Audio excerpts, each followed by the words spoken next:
Bulletin का आगाज करें। सबसे पहले खबर दें, लाहौर में फिरोजपुर रोड पर कहना मवेशी मंडी में पाकिस्तान तहरीक इंसाफ के जलसे की तरफ जाने वाले तमाम रास्ते खुले हैं। फिरोजपुर रोड से कहना की तरफ जाने वाली सड़क के दोनों अतराफ कंटेनर्स खड़े हैं। स्टेज और पंडाल की तैयारी के लिए जलसा गाह में सामान पहुंचाया जा रहा है।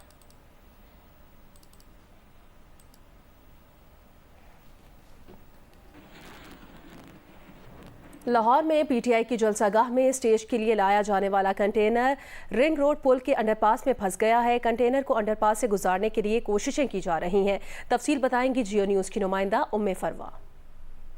जी, लाहौर में आज तहरीक इंसाफ का जलसा है और जलसागाह के पास ही हम खड़े हुए हैं और यहाँ पर जलसागाह जो स्टेज बनाया जाना है उसका कंटेनर लाया गया है, लेकिन ज़्यादा सामान होने की वजह से ये पुल के नीचे जो है ये ट्रक फंस चुका है और यहाँ पर जो इसके ऊपर सामान रखा गया था अब उतारा जा रहा है ताकि ये कंटेनर गुजर सके। लेकिन उसकी हाइट आप इस वक्त देख रहे हैं कि जो ये पुल बना हुआ है उसके नीचे जो है और उसकी हाइट में बहुत ही कम डिफरेंस है, जिसकी वजह से जो जलसागाह के लिए कंटेनर है वो यहाँ पे रुक चुका है। जलसागाह की तैयारियां अभी शुरू नहीं हुई, सिर्फ सामान जो है वो लाया जा रहा है। ये कंटेनर है जिसके ऊपर चढ़ के आज जलसा जो है किया जाना है और तहरीक इंसाफ के कारकुनान उनके ओहदेदारान इसके ऊपर खड़े होंगे और उसके बाद जलसागाह से खिताब करेंगे।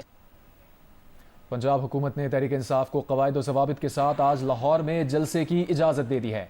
ज़िला इंतज़ामिया लाहौर के नोटिफिकेशन के मुताबिक कसूर रोड कहना पर जलसे की इजाज़त दोपहर 3 से 6 बजे तक होगी। वज़ीर आला KP 8 सितंबर को इस्लामाबाद में की गई तकरीर पर मुआफ़ी मांगेंगे। जलसे के दौरान रियासत या इदारों के खिलाफ नारेबाजी और बयानबाजी नहीं की जाएगी।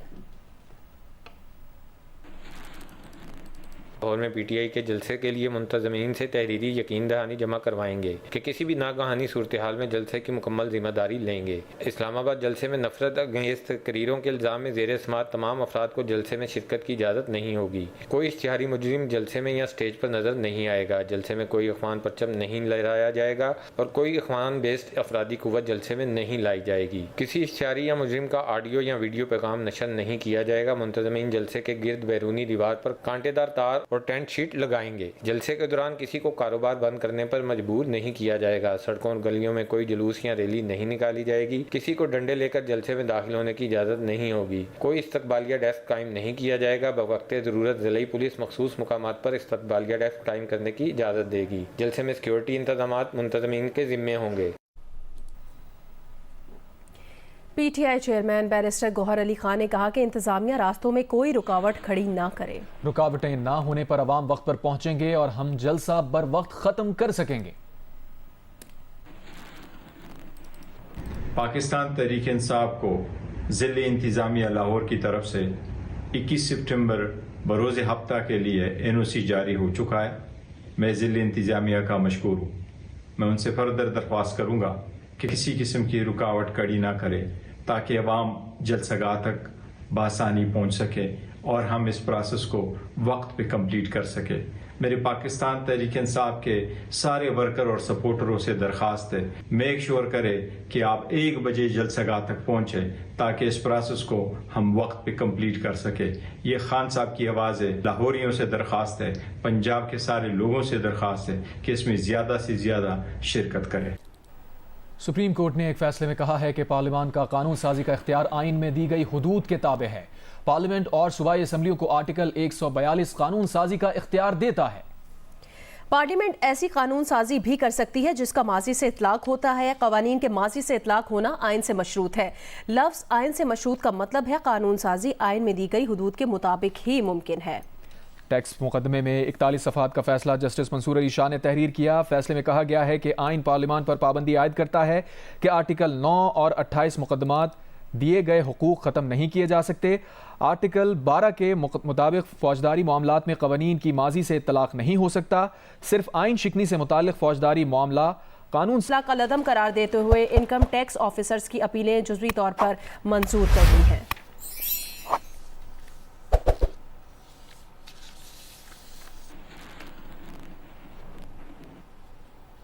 प्रैक्टिस एंड प्रोसीजर ऑर्डिनेंस ऐसे मुकदमात जो पहले दायर होंगे उन्हें पहले सुना जाएगा। अगर कोई अदालती बेंच अपना टर्न के बरखिलाफ केस सुनेगी तो वजूहात देना होंगी। सुप्रीम कोर्ट प्रैक्टिस प्रोसीजर तरमीमी ऑर्डिनेंस पर अमल दरामद शुरू कर दिया गया है। जस्टिस मुनीब अख्तर को 3 रुकनी जजेस कमेटी से बाहर कर दिया गया है। चीफ जस्टिस काजी फाइज ईसा ने जस्टिस अमीनुद्दीन खान को कमेटी रुकन नामजद कर दिया गया। Justice Aminuddin Khan seniority list में 5वें नंबर पर हैं। 3 रुकनी जजेस कमेटी में सीनियर तरीन जज जस्टिस मंसूर अली शाह भी शामिल हैं। ज़राए के मुताबिक 3 रुकनी जजेस कमेटी का इजलास पीर को बुलाए जाने का इम्कान है।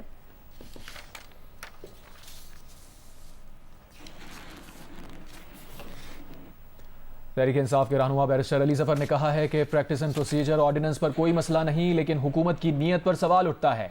यह ऑर्डिनेंस मौजूदा चीफ जस्टिस की कमेटी में राय अकलियत से अक्सरियत में बदलने के लिए लाया गया है। जियो न्यूज के प्रोग्राम आज शाहजेब खानजादा के साथ में बात करते हुए कहा, मखसूस निशस्तों के केस का तफसीली फैसला आने में जितनी ताखीर हो रही है, कन्फ्यूजन उतना ही बढ़ता जा रहा है। और झगड़ा चूंकि रिजर्व सीट्स का है, तो चाहे वो पीटीआई को जाए या सुन्नी इत्तेहाद को जाए, तो कोई हमें ऐसा प्रैक्टिकली फर्क नहीं पड़ता। जो स्पीकर और इलेक्शन कमीशन है, लगता तो मुझे ये है कि वो एक तरह से दोनों ऑफिस जो हैं वो आपस में बातचीत करके ये सारे मामला आगे चला रहे हैं। होना तो ये चाहिए था कि बहुत जल्द तफसीली फैसला आ जाता। ताखीर जितनी हो रही है उतनी कंफ्यूजन हो रही है। जेयूआई का भी मौलाना साहब का जो मौकफ है और जो पीटीआई का मौकफ है, वो इन तरामीम में जो हुकूमत लाना चाह रही थी एक ही है। जेयूआई हुकूमत के साथ मिल भी जाती, तब भी हुकूमत के पास नंबर्स नहीं थे उस दिन, क्योंकि इसमें कुछ लोग हैं और कुछ जमातें हैं जो अभी तक इस सारे अमेंडमेंट्स पे आमादा नहीं। जो भी आईनी तरमीम आ रही है या लेके आनी है, उसका इस वक्त नहीं वक्त। हुकूमत को चाहिए कि जिस तरह आइन अभी मौजूद है उसके मुताबिक जो चीफ जस्टिस हैं मंसूर अली शाह साहब, उनको नोटिफाई करें और नोटिफाई करने के बाद अगर कोई तरामीम लेके आनी है तो उसके लिए कमेटी बनाएं, फिर हम बहस पे डिस्कशन सकते हैं। प्रैक्टिस एंड प्रोसीजर में जो अली जफर साहब तरमीम की गई और उस पर अमल दरामद भी हो गया, उससे इत्तेफाक करती है तहरीक इंसाफ? सच तो उसमें कोई ऐसा इशू नहीं है। हर कानून के पीछे नियत का सवाल होता है। हमने देखा कि पिछले 2-3 फैसले जो इस कमेटी ने किए, उसमें चीफ जस्टिस साहब माइनॉरिटी में थे, तो इस चीज को तब्दील करने के लिए चीफ जस्टिस को फिर से मेजॉरिटी देने के लिए ये फैसला किया गया, ये ऑर्डिनेंस लाया गया। अब मेजॉरिटी दोबारा से चीफ जस्टिस साहब के पास आ गई। वो फैसला करेंगे कि कौन सा आईनी केस फिक्स होना है और कौन सा आईनी केस कब फिक्स होना है। ये सारा इस अमेंडमेंट का मकसद यही था। मौलाना फजल रहमान का कहना है कि मुजव्वज़ा आईनी तरामीम का जो मुसविदा उन्हें मिला, उसमें बदनीयती नजर आई। वो मुखालिफिन की गर्दन जनी के लिए अदालती ढांचा तश्कील देना चाहते हैं। असल बात यह है कि इस मौके पर ऐसा करतब दिखाने के पीछे नीयत क्या थी। मौलाना फजलुर रहमान ने मजीद कहा कि अगर ये लोगों की तोड़जोड़ और सौदागरी से गलत काम करने पर बाजिद रहे तो जेयूआई उनके रास्ते में रुकावट बनेगी। आइन में मामूली सा इस्तिस्ना मिलिट्री के हवाले से है, लेकिन यहाँ तो इंसानी हुकूक और बुनियादी हुकूक का दायरा महदूद करके मिलिट्री रोल में इजाफा कर दिया गया। बोले हुकूमत अपनी मुद्दत पूरी करती नजर नहीं आ रही। हम इस इलेक्शन के नतीजे को तस्लीम नहीं करते, हुकूमत को अवाम की नुमाइंदा हुकूमत नहीं समझते। फजलुर रहमान का कहना था कि इदारों के दरमियान ताकत का तवाजुन नहीं बिगड़ना चाहिए। तय हुआ है कि बिलावल भुट्टो जरदारी और जेयूआई अपना अपना मुसविदा तैयार करेंगे। हुकूमत किसी किस्म का मुसवदा देने के लिए आमादा नहीं हो रही। गालिबन एक कॉपी उन्होंने पीपल्स पार्टी को दी थी और बिल आखिर खुदा करके एक काफ़ी उन्होंने हमें दी। मैं यकीन से नहीं कह सकता कि उनकी काफ़ी और हमारी काफ़ी एक जैसे होगी या उसमें कुछ फ़र्क होगा। यहाँ पर हमें एक बदनीयती नज़र आई है कि कॉन्स्टिट्यूशनल कोर्ट की तजवीज़ कबूल करके भी वो अदालती ढांचा इस तरह तश्कील दे रहे थे कि मुखालिफिन की गर्दन ज़दरी करे और अपने मफादात के लिए उसको इस्तेमाल करे। बात तो बाज़ दफ़ा अच्छी होती है, उसूलन हम उसकी हिमायत भी करते हैं, लेकिन इस मौके पर और इस तरह का करतब दिखाना, इसके पीछे नीयत क्या हो सकती है वो ज़रा आप खुद सोच लें। अगर वो गलत चीज़ पर मुसर हैं कि हमने गलत काम करना है और उसके लिए जहाँ से भी चाहें लोगों को तोड़ ताड़ के और मफादात की, तो फिर एक सौदागरी वाला एक काम होगा। आइन जो हर शहरी के बुनियादी हुकूक का तहफ़्फ़ुज़ करता है और उसमें मामूली सा एक इस्तिस्ना है, वो भी मिलिट्री के हवाले से। लेकिन यहाँ तो इंसानी हुकूक, बुनियादी हुकूक का दायरा महदूद कर दिया गया और मिलिट्री का रोल जो है उसमें बहुत इजाफा किया गया। जो इस्तिस्नाई चीज़ है उसकी तौसीह दी गई। हम इस इलेक्शन के नतायज को तस्लीम नहीं करेंगे। हम इस असम्बली को आवाम का नुमाइंदा नहीं कहते, हम इस हुकूमत को आवाम का नुमाइंदा नहीं कहते और फौरी तौर पर हम दोबारा आम इंतखाबात का मुतालबा करते हैं। ये है हमारा बुनियादी उसूल। आप ये समझते हैं कि हुकूमत अपना टेन्योर पूरा कर लेगी? मेरा तो ख्याल ये नहीं है कि वो पूरा कर सकती है, कि बदकिस्मती से वो एक ऐसा किरदार अदा कर रही है जिसमें आवाम की खिदमत कम और ताकतवरों की खिदमत ज़्यादा है। वज़ीर दिफ़ा ख्वाजा आसिफ ने कहा है कि मौलाना फजलुर रहमान नीयत पर शक ना करें। मौलाना फजलुर रहमान को कायल करने की कोशिशें जारी रखेंगे। मौलाना फजलुर रहमान को अपनी सियासी पोजीशन का दिफा करना है। सियासत का हुस्न है कि उम्मीद का दामन नहीं छोड़ा जाता। जियो न्यूज के प्रोग्राम आज शाहजेब खानजादा के साथ में बात करते हुए कहा, इलेक्शन कमीशन को स्पीकर का खत आइन और कानून के मुताबिक लिखा गया। अगर उसमें कानून की गलत तशरीह की गई तो वक्त उसका फैसला करेगा। कानून की तशरीह करना हमारा हक है। जो स्पीकर साहब ने लेटर लिखा है वो कानून और कायदे के मुताबिक बिल्कुल सही है। हमारा एक लीगल उसके ऊपर स्टांस है, हमारा एक लीगल पोजीशन है और उसको हम एक्सप्रेस कर रहे हैं। जो उन्होंने जिसका उन्होंने इज़हार अपने खत के जरिए किया है और मैं टोटली उसको सपोर्ट करता हूँ। अगर कहीं पे कानून की गलत इंटरप्रिटेशन हो रही है तो मेरा ख्याल है वक्त ये डिसाइड कर देगा कि किसकी इंटरप्रिटेशन सही थी और किसकी गलत। ये फैसला हुकूमत ने कर लिया है कि सुप्रीम कोर्ट का फैसला जो सामने आया और उस पर बाद में हिदायत भी जारी की गई अमल दरामद करने के लिए इलेक्शन कमीशन को, उस पर अमल दरामद नहीं करना। हम उसको खिलाफ कानून और स्पीकर साहब ने अपने लेटर में और हमारी पार्टी की भी पोजीशन भी यही है। पीटीआई के जलसे की बात हो रही है, आप समझते हैं कि उन्हें इजाजत होनी चाहिए? मैं जो इंतजार कर रहा हूँ खैबर पख्तूनख्वा के वज़ीर आला का, 3 दिन रह गए उनके 15 दिन की मोहलत जो उन्होंने हमें दी थी कि लश्कर कशी थी, उसका इंतजार कर रहा हूँ। जलसे के मुताबिक मुझे कुछ नहीं पता। पटक के पुल पे इंतजार कर रहे हैं, उनके 3 दिन रह गए। उन्होंने लश्कर कशी जलसा एक लश्कर लेके आना था ना, उसका इंतजार कर। चेयरमैन पीपल्स पार्टी बिलावल भुट्टो का कहना है, आईनी अदालतों के क़याम की बात मिसाके जमहूरियत में की गई। आईनी तरमीम पर सबका इत्तफाक़ राय चाहते हैं। मौलाना फजलुर रहमान से मुलाकात में इत्तफाक़ राय की कोशिश की। इत्तफाक़ राय बनाने के लिए दूसरों के मौक़िफ़ को सुनना चाहिए। एक इंटरव्यू में बिलावल भुट्टो ने मजीद कहा कि अदालती इस्लाहात बहुत ज़रूरी हैं। ये काम बहुत पहले हो जाना चाहिए था। बानी पीटीआई को अपनी ज़ात के सिवा भी सोचना चाहिए। तमाम सुदूर और वज़रा आज़म की तकरीरें निकाल कर देखें, सब ने अदालती इस्लाहात की बात की हुई है। आईनी अदालतों के क़याम का बानी पीटीआई से कोई ताल्लुक नहीं। आईनी अदालत का तो काम ही नहीं कि किसी को जेल में रखे। उन्होंने कहा, पीटीआई चाहती है कि ना अदालती निज़ाम चले ना पार्लियामेंट चले। जेयूआई से मुशावरत कामयाब नहीं होती थी तो भी नंबर्स पूरे करने की कोशिश करेंगे।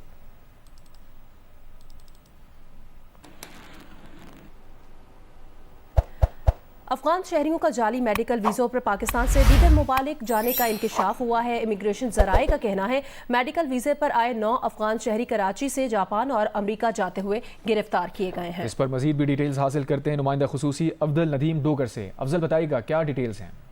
जी, ये अफगानिस्तान से पाकिस्तान के विजिट वीज़े कुछ अरसे से बंद हैं। ताहम अफगानी जो यहाँ पाकिस्तान आ रहे हैं उनके मुख्तलिफ हरबे इस्तेमाल करते हैं। अब इस वक्त जो बड़ी तेज़ी से जो हरबा इस्तेमाल किया जा रहा है वो है इलाज मुआलजे की गर्ज से यहाँ आना। इसके लिए मेडिकल सर्टिफिकेट्स मुबैना तौर पर जो जाली निकले हैं, ये लोग इस्लामाबाद आते हैं काबुल से और वहाँ से फिर मुख्तलिफ रास्तों से कराची या लाहौर से जो है मुख्तलिफ तरीकों से गैर मुमालिक के वीज़े लेते हैं। काफ़ी तादाद में लोग जा चुके हैं। 3 दिन से ये प्रैक्टिस अब शुरू की है कि उनके जो पाकिस्तान आमद की वजह पूछी जाती है जब एयरपोर्ट पे उनके गैर मुल्क डिपार्चर का, तो वो जाली निकलती है कि वो बताते हैं हम इलाज के लिए हैं। तो कानूनी तरीकाकार ये है कि उनके वीज़े तो कहा जाता है कि ठीक हो सकते हैं, लेकिन जब वो पाकिस्तान इलाज के लिए आए हैं तो पाकिस्तान से कोई और एक्टिविटी वो नहीं कर सकते। इस बिना पर उनकी जो अब गिरफ्तारियों का सिलसिला शुरू किया है। तकरीबन 9 लोग जो हैं गुज़िश्ता 3 दिन के दौरान कराची के जिन्ना इंटरनेशनल एयरपोर्ट से गिरफ्तार हुए हैं और उन्हें जेल मुंतकिल कर दिया गया है। शुक्रिया अफजल नदीम डोगर अपडेट करने के लिए। यहाँ आपको अपडेट करें, कराची के सार्फिन के लिए बिजली 51 पैसे फी यूनिट मजीद महंगी हो सकती है। के इलेक्ट्रिक ने दरख्वास्त नेपरा में जमा करा दी। समाअत 3 अक्टूबर को होने जा रही है। दरख्वास्त अगस्त की फ्यूल चार्जेस एडजस्टमेंट की मद में जमा कराई गई है। दरख्वास्त की मंजूरी से सारिफिन पर 100 करोड़ रुपए से जायद का बोझ पड़ेगा। के इलेक्ट्रिक की जुलाई की फ्यूल चार्जेस एडजस्टमेंट का नेपरा से फैसला आना बाकी है। के इलेक्ट्रिक ने जुलाई के एडजस्टमेंट के लिए 3 रुपए 9 पैसे फी यूनिट इजाफा मांग रखा है।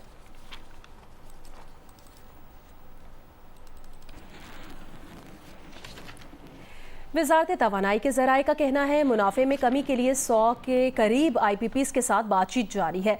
मुनाफे में कमी से मुतालिक IPPs का रवैया लचकदार है। 5 IPPs बंद भी की जा रही हैं। ज़राए वजारत तवानाई के मुताबिक तमाम IPPs से बातचीत अभी मुकम्मल नहीं हुई। 100 के करीब IPPs से बातचीत की जा रही है।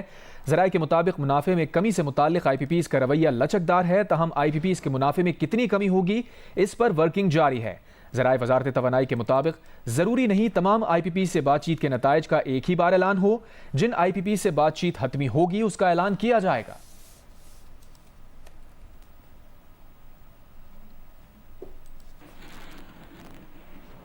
मोहम्मद औरंगजेब की ज़ेर सदारत काबीना की इख्तिसादी राबता कमेटी का इजलास हुआ। इजलास में ताजिकिस्तान को 40,000 मेट्रिक टन चीनी बरामद की मंजूरी दे दी गई है। जनवरी तक मकामी ज़रूरियात से ज़ायद चीनी से मजीद 1 लाख टन बरामद करने की मंजूरी भी दी गई है। इजलास के दौरान वजीर खजाना मोहम्मद औरंगजेब का कहना था कि 25 सितंबर को IMF कर्ज मुतालिक अच्छी खबर मिलेगी। रुपए की कदर मुस्तकम और ज़र मुबादला के ज़खायर 26 माह की बुलंद तरीन सतह पर हैं। IT बरामदात $300 मिलियन माहाना की सतह पर मुस्तकम हो गई हैं। मोहम्मद औरंगजेब ने कहा कि पिछले माह रोशन डिजिटल अकाउंट्स में $165 मिलियन की सरमायाकारी हुई है। अफरात ज़र में सिंगल डिजिट की हद तक कमी हुई है। सितंबर में मजीद कमी मुतवक्के है। करंट अकाउंट खसारा काबू में है। अगस्त में $75 मिलियन सरप्लस रहा। वजीर खजाना ने कहा कि हुकूमत आइंदा कर्ज के हुसूल के लिए अपनी शराइत को मलहूज़े खातिर रखेगी।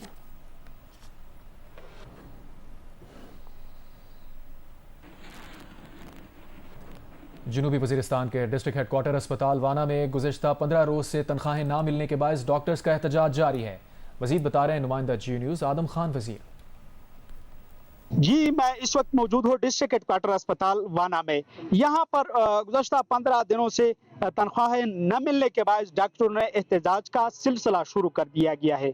डॉक्टरों के मुताबिक सूबाई हुकूमत पर तकरीबन हमारी जो लाइबिलिटी बनती है वो 37 करोड़ तक जा पहुंची है, जिसकी वजह से न सिर्फ हमारी तनख्वाहें रुकी हुई है बल्कि यहाँ पर मरीजों को बर वक्त अद्वियात न मिलने के बाद उनको भी शदीद मुश्किलात का सामना है।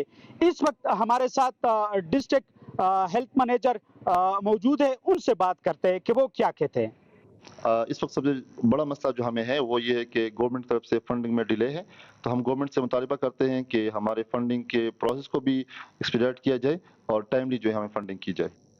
जी, आपने डिस्ट्रिक्ट हेडक्वार्टर अस्पताल वाना के हेल्थ मैनेजर की गुफ्तगू सुनी। उनका यही कहना है कि हमें जो फंड गुज़श्ता 3 माह से वो डिले होने की वजह से न सिर्फ हमें मुश्किलात का सामना है बल्कि मरीजों को भी मुश्किलात का सामना है। ICC इंस्पेक्शन टीम ने चैंपियंस ट्रॉफी के लिए कराची और रावलपिंडी में इंतजामात पर इत्मीनान का इजहार किया है। इस्लामाबाद में मेहमान वफ्द ने चेयरमैन PCB से मुलाकात की और अगले साल होने वाले इवेंट की तैयारियों पर तफसीली तबादला ख्याल किया। मोहसिन नकवी ने वफ्द को चैंपियंस ट्रॉफी के लिए आलमी मयार के इंतजामात की यकीन दहानी कराई। Punjab inter division dodge ball championship Lahore में शुरू हो गई है। खिलाड़ियों का कहना है गली मोहल्लों में खेला जाने वाला ये खेल अब जदीद अंदाज में खेला जाता है, लेकिन जोशो खरोश और मज़ा वही है। Punjab inter division dodge ball championship की इफ्तिताही तकरीब के मेहमान खुसूसी DG स्पोर्ट्स पंजाब परवेज इकबाल थे। निश्तर पार्क स्पोर्ट्स कॉम्प्लेक्स में खेली जाने वाली चैंपियनशिप में 8 डिवीजनल टीमें हिस्सा ले रही हैं।